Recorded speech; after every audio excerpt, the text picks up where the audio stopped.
আমি আবার কথাবার্তা বানাইয়া কোনো বানোয়াট কথাবার্তা বলি না, কিচ্ছা কাহিনী খুব কমই বলি। আমি কোরআন এবং হাদিসের আলোকে সরাসরি তাফসীর করি। আল্লাহর নবী যে বলেন, وعن أبي هريرة رضي الله تعالى عنه قال قال رسول الله صلى الله عليه وسلم إذا كانت ليلة النصف من شعبان فقوموا ليلها জোরে সুরে সুবহানাল্লাহ। মুসলমান আমার নবীর আশিকেরা শোনো,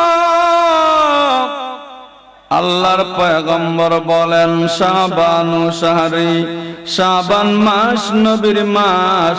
এই লম্বা হাদিসে আবু হুরায়রার রেফারেন্সে একদল আমাদের সমাজে আছে শবে মেরাজ নাই, শবে বরাত নাই, আসেনি না? আপনাদের এদিকে নাই মনে হয়, আসেনি? এই দাজ্জালে, এইখানে দাজ্জালের টুকরা ছেলেবেলা শুনে রাখো, 33 জন সাহাবীরা রেফারেন্স করেন, দলিল দিচ্ছি।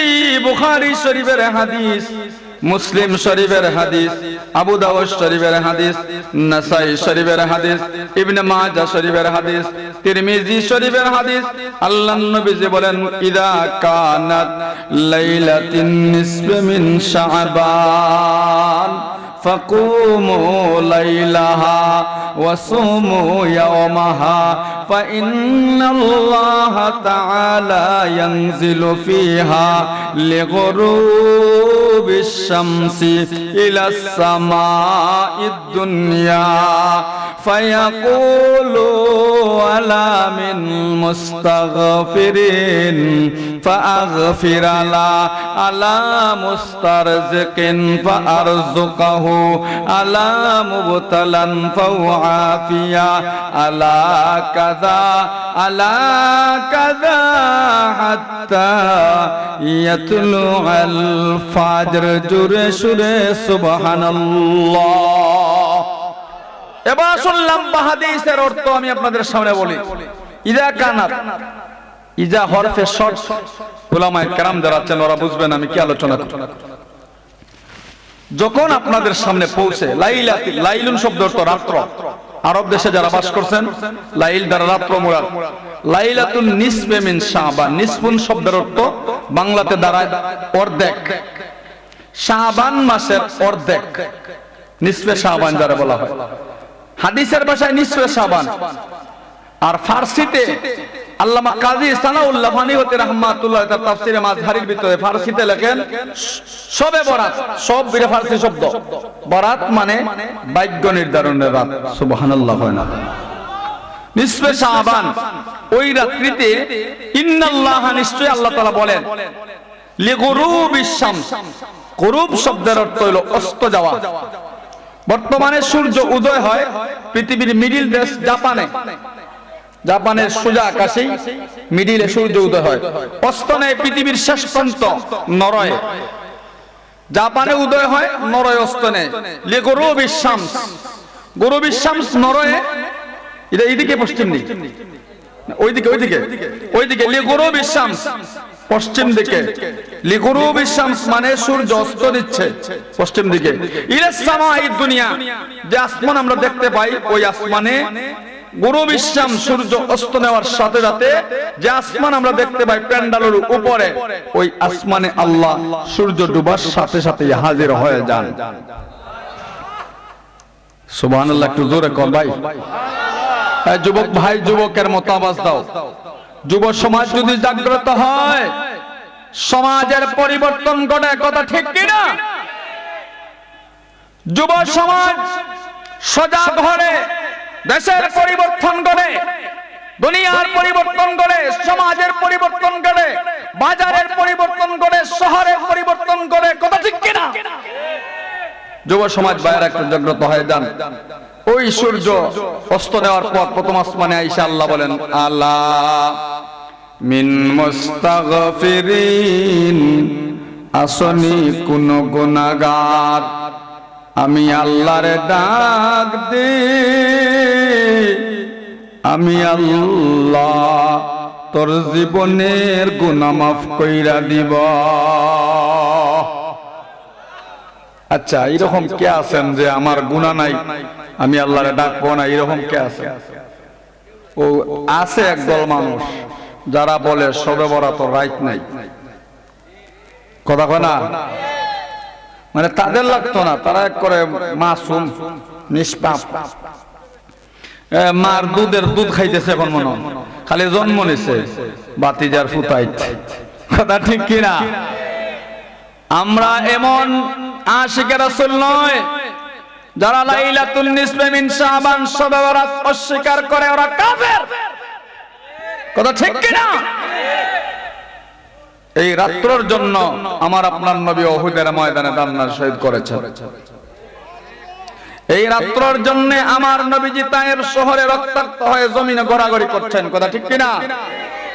ইয়া রাসূলুল্লাহ ইয়া হাবিবাল্লাহ, জোরে ইয়া রাসূলুল্লাহ ইয়া হাবিবাল্লাহ, ইয়া রাসূলুল্লাহ ইয়া হাবিবাল্লাহ, আমার মৌতের নিদান কালে, মাশাআল্লাহ, আমার মৌতের নিদান কালে তাকিও নবী গো আমার শিওরে, ইয়া রাসূলুল্লাহ ইয়া হাবিবাল্লাহ, ইয়া রাসূলুল্লাহ ইয়া হাবিবাল্লাহ।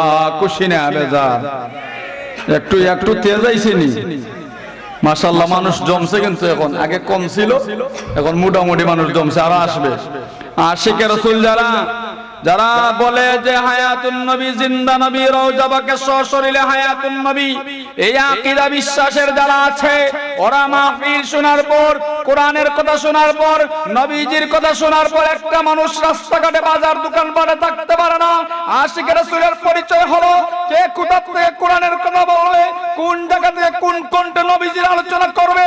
আশিকে রাসূল দাবি করলে একটা মানুষ এদিক সেদিক ঘোরাফেরা করতে পারে না, কথা ঠিক কিনা?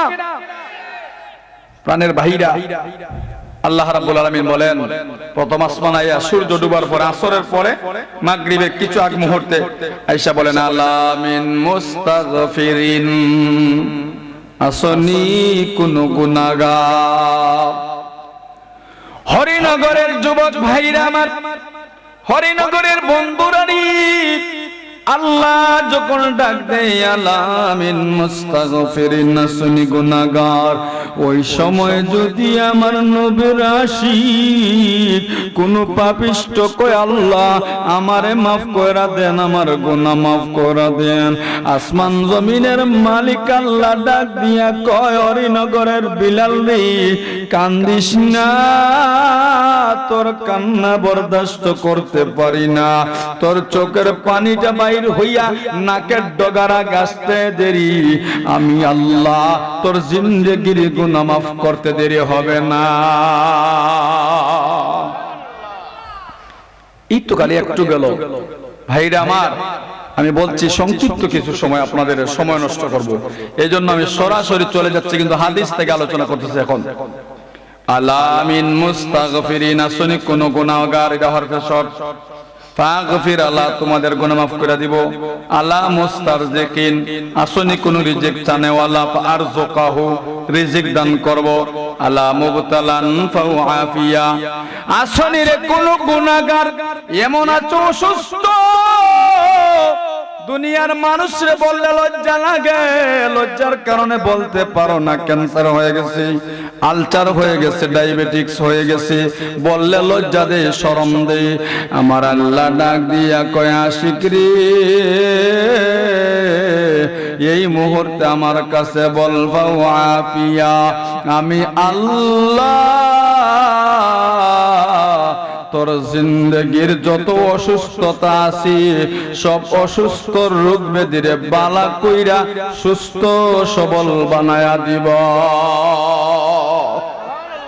ভাইরা আমার, এই সুযোগটা একটি রাত্রির শাবান মাসের নিসফে শাবান, শাবানের অর্ধেক রাত্রিতে, এটাই হলো কোরআন এবং হাদিসের ভাষায় নিসফে শাবান। আর ফারসিতে বলা হয় শবে বরাত। আর আল্লাহ রাব্বুল আলামিনের প্রিয় হাবিব জনাবে মুহাম্মদুর রাসূলুল্লাহ সাল্লাল্লাহু আলাইহি ওয়াসাল্লাম বলেছেন, এই রাত্রকে বাজেটের রাত্র বলা হয়েছে। লাইলাতুন নিসফে শাবান, লাইলাতুন নিসফে শাবান, লাইলাতুন নিসফে শাবান, বাজেট পাশের রাত, বিল ফাঁসের রাত। সুবহানাল্লাহ।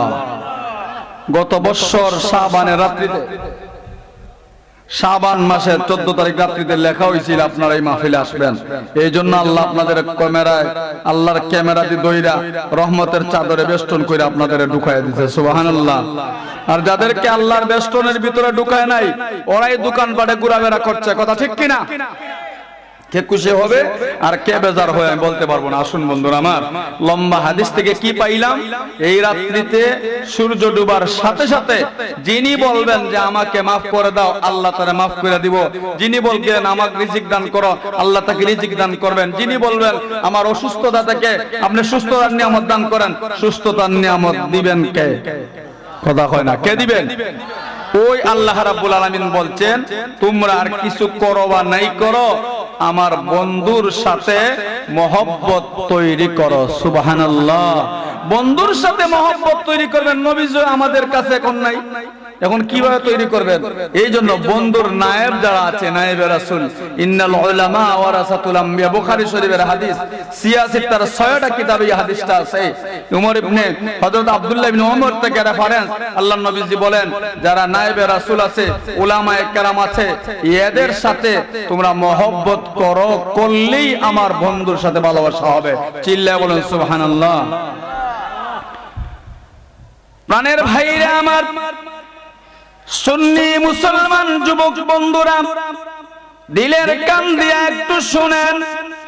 আল্লাহর ওলি, জগৎ বিখ্যাত আব্দুল হক মুহাদ্দিস দেহলভী বলেন, শাবান শাহরি, শাবান মাস নবীজির মাস। ইয়া রাসূলুল্লাহ, ইয়া হাবিবাল্লাহ, নবী আমার আপনার মাস কেন বললেন? শাবান মাস ঢোকার সাথে সাথে আল্লাহর নবীর চেহারা মলিন। সাহাবারা প্রশ্ন করেন, ইয়া রাসূলুল্লাহ, ইয়া হাবিবাল্লাহ, ওগো নবীজি আপনার চেহারা মলিন কেন? আপনাকে টেনশন ফিল করছেন, বোঝা যাচ্ছে। এর কারণটা কি? আল্লাহর নবী ডাক দিয়ে বলেন, সাহাবারা শোনো, আমি কোনো টেনশন করি নাই, কিন্তু আমার অন্তরে, আমার মনে 24টা ঘন্টা আমার মাথায় টেনশন ফিল করতেছে। ইয়া রাসূলুল্লাহ, নবী আমার, কেন গো টেনশন ফিল করতেছেন? আল্লাহর নবীজি কয়, আমার গুনাহগার উম্মত এই শবে বরাতের রাত্রে কেন্দ্র কইরা দৌড়ায় দৌড়ায় রাত্রিতে আসে। আল্লাহ যদি আমার উম্মতরে মাফ না করে, আল্লাহ ডাক দিয়ে বলেন, জিবরাইল তাড়াতাড়ি যাও, আমার বন্ধুরে জানায়া দাও, বন্ধুর উম্মত যদি লাইলাতুন নিসফে শাবানের রাত কেন্দ্র কইরা একটা বছর গেল নামাজ পড়ে নাই, একটা বছর গেল রোজা রাখে নাই, একটা বছর গেল নেক আমল করে নাই, এবার নিসফে শাবান রাত্র লাইলাতুল বরাতের রাত জন্য যদি যায় গিয়ে তওবা করে আর ডাক দিয়া কয়, মালিক রে, আমরা ভুল করে ফেলেছি, আমাদের মাফ করে দাও। আমার আল্লাহ এই বান্দাদের খালি হাতে ফিরাইয়া দিবেন না। গভীর মনোযোগ, হরিনগরের যুবক বন্ধুরা গো, ও পর্দানিসীন মা বোনেরারি, একটু গভীর মনোযোগ। আল্লাহর পয়গম্বরের এক আশিক, এক গোলাম মালিক ইবনে দিনার, বলবনি? আপনারা বলেন বলবো কিনা? গভীর মনোযোগ বন্ধুরা আমার, মালিক ইবনে দিনার তার জীবনে কোনো নেক আমল করে নাই, খারাপ লোক। শবে বরাতের রাত্রিতে মালিক ইবনে দিনার মদ খায়া টাল হয়ে গেছে। আহারি, মদ খাইতে খাইতে এক পর্যায়ে ঘুম আসছে। এদিকে আসো। মদ খাইতে খাইতে এক পর্যায়ে ঘুম চলে আসে। হঠাৎ ঘুমের ঘরে স্বপ্ন দেখে হাসরের মাঠ কায়েম, সুবহানাল্লাহ। আর বিষধর সাপ মালিক ইবনে দিনার দৌড়ায় নিচ্ছে, দৌড়ায়। মালিক ইবনে দিনার পিছনের দিকে তাকায় না, সাপ তারে ধরবে, সাপ তারে ধরবে, এই জন্য সামনের দিকে আগায়, পিছনের দিকে আর তাকায় না। দৌড়াইতে দৌড়াইতে এক রাখাল ছেলের সাথে সাক্ষাৎ। রাখাল ছেলে, আমারে বাসা। রাখাল ছেলে ডাক দিয়া কয়, বুড়া ও মুরব্বী বাবা, সম্ভব নয়, আমিও দৌড় শুরু করলাম, আপনি দৌড়ায় যান ওই যে বৃদ্ধ বাবা আছে ওনার কাছে। ওনার কাছে গেলে উনি বলেন, আমার কোনো ক্ষমতা নাই বাজান, তোমার কি এখনো জাহান্নামের আগুনের বয় আসে নাই? এই বইয়া চিৎকার দিয়ে কান্দে রে। ও হরিনগরের যুবক ভাইরে আমার, এই ক্রন্দন দেখার পর মালিক ইবনে দিনারের ঘুম থেকে জাগ্রত হয়ে গেলেন। গভীর মনোযোগ বন্ধুরা আমার, এবার মালিক ইবনে দিনার রাহমাতুল্লাহ আলাইহি ঘুম থেকে উঠা, রাত্র গভীর, ঘুম থেকে ওঠার পর বললেন, ওই রাত্রিতে কোন রাত কি স্বপ্ন দেখলাম, একটু বেকার বেহুশ হয়ে গেছেন। দৌড়ায়া দৌড়ায়া মালিক ইবনে দিনার দেখে দলে দলে মানুষ কবরের দিকে দৌড়াচ্ছে, কেউ বা মসজিদের দিকে, কেউ বা এবার দেখা যায় কবরস্থানের দিকে। মালিক ইবনে দিনারের ভিতরে কষ্ট লাগছে। মালিক ইবনে দিনার এবার পীরা পীরা। গভীর মনোযোগ মুসলমান ভাইরা আমার, মালিক ইবনে দিনার রাহমাতুল্লাহ আলাইহি এবার হরিনগর লতিমিয়া খানকার ভিতরে ঢুকে গেছে। আল্লাহু আকবার। মসজিদের ভিতরে গিয়া মালিক, আকাশের মালিক, জমিনের খালিক আল্লাহর দিকে ডাক দিয়া কয়, মাওলা আপনি যদি মাফ না করেন গো, এই মুহূর্তে আমারে আর কেউ মাফ করবে না। এই বলে চোখের পানি ছাইরা দিছে। আমার আল্লাহ ডাক দিয়া কয়, মালিক রে, লাইলাতুল নিসফে শাবান, বরকতের রাত, বাজেটের রাত, কান্দিস না, তোর চোখের পানিটা নাকের ডগায় আসার আগে আগে আমি আল্লাহ আমার মালিকের জীবনের গুনাহ মাফ কইরা অলিতে পরিণত কইরা দিলাম। ভাইরা আমার, ওলি হওয়ার জন্য উলামায়ে কেরামের সোহবতে যাওয়ার দরকার, কথা ঠিক কিনা? আব্দুল মুমিন গাজী আব্দুল মুমিন আল্লাহ টিভি সাহেব ইচ্ছা করলে এখানে গানের আসর বসাইতে পারতেন, কথা ঠিক কিনা? এটা না বইলা একজন মানুষ ছিল না, অনেক মানুষ আসছে আলহামদুলিল্লাহ। আমি আপনাদের বক্তারা কি আর কথা বলবো না, আমার ভাই চলে আসছেন। আমি একটা কথা বলতে চাই, এই ধরনের খানকায়, এই ধরনের ওয়াজ মাহফিলে দলাদলি, মারামারি, হানাহানি, লাথি মেরে ইসলামের জন্য, সুন্নিয়তের জন্য, কোরআনের জন্য, আহলে সুন্নাত ওয়াল জামাতের জন্য কারা কারা লতিফিয়া আমার আব্দুল মুমিন গাজী ভাইয়ের মাহফিলে প্রতি বছর সর্বাত্মক সহযোগিতা এবং সাহায্য করবেন, একটু হাত তুলে আকাশের মালিক আল্লাহকে দেখায়া শয়তানকে ফেল কইরা দেন। নারে তাকবীর, নারে রিসালাত। আল্লাহ তাআলা আমাদের সবাইকে কবুল ও মঞ্জুর করুক, এই আশা, এই ভালোবাসা, প্রত্যাশা রাখি আপনাদের সামনে আমি সংক্ষিপ্ত আলোচনা করে শেষ করলাম। সবাই ভালো থাকুন, সুস্থ থাকুন। আসসালামু আলাইকুম ওয়া রাহমাতুল্লাহি তাআলা ওয়া বারাকাতুহু।